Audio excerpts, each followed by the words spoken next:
তৃতীয় বিশ্বযুদ্ধের ঝুঁকি সম্পর্কে মার্কিন যুক্তরাষ্ট্রকে সতর্ক করল রাশিয়া।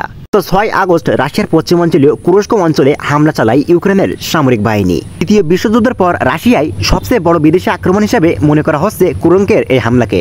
রাশিয়ার প্রেসিডেন্ট ভ্লাদিমির পুতিন জানিয়েছেন, রাশিয়ার পক্ষ থেকে এই হামলার যথাযথ জবাব দেওয়া হবে। 2 বছরের বেশি সময় ধরে পুতিনের পররাষ্ট্রমন্ত্রী হিসেবে দায়িত্ব পালন করছেন সের্গিও ল্যাভরভ। তিনি জানিয়েছেন, পশ্চিমারা ইউক্রেনের যুদ্ধের উত্তেজনা বাড়ানোর চেষ্টা করছে এবং সরবরাহকৃত বিদেশি অস্ত্র ব্যবহারে নিষেধাজ্ঞায় শিথিল করার বিষয়ে ইউক্রেনের অনুরোধ বিবেচনা করে সমস্যা সৃষ্টি করতে চায়।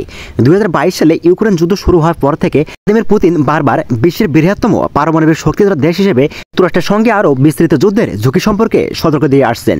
যদিও তিনি বলেছেন, মার্কিন নেতৃত্বাধীন পশ্চিমা সামরিক জোট ন্যাটোর সাথে সংঘাত চায় না রাশিয়া। মঙ্গলবার মস্কোতে সাংবাদিকদের সঙ্গে আলাপকালে ল্যাভরভ বলেন, যে আগুন নিয়ে এই খেলা এবং তারা ছোট বাচ্চাদের মতো ম্যাচ খেলছে, এটা বড় চাচা ও খালাদের জন্য অত্যন্ত বিপজ্জনক, বিশেষ করে যাদের এক বা অন্য একাধিক পশ্চিমা দেশের পারমাণবিক অস্ত্রের দায়িত্ব দেওয়া হয়েছে।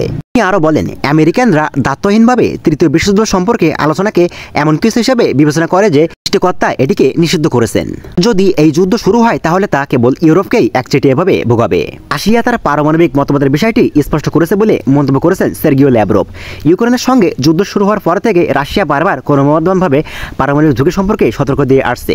মার্কিন যুক্তরাষ্ট্র বলছে, মস্কোর সতর্ককে গুরুত্ব সহকারে নিতে হবে। মার্কিন কর্মকর্তারা বলেছেন, তারা রাশিয়ার পারমাণবিক হুমকিতে কোনো পরিবর্তন দেখতে পাননি। প্রেসিডেন্ট ভ্লাদিমির পুতিন বলেন, পশ্চিমের ক্ষয়িষ্ণু পশ্চিমের সঙ্গে শতাব্দীর পুরনো যুদ্ধের অংশ হিসেবে ইউক্রেনে যুদ্ধ চালিয়ে যাচ্ছেন। তিনি বলেছেন, 1989 সালে বার্লিন প্যারিসের পতনের পর ন্যাটোর বিস্তার রাশিয়ার ঐতিহাসিকভাবে প্রভাব বলয় গড়িয়ে মস্কোকে অপমানিত করেছে।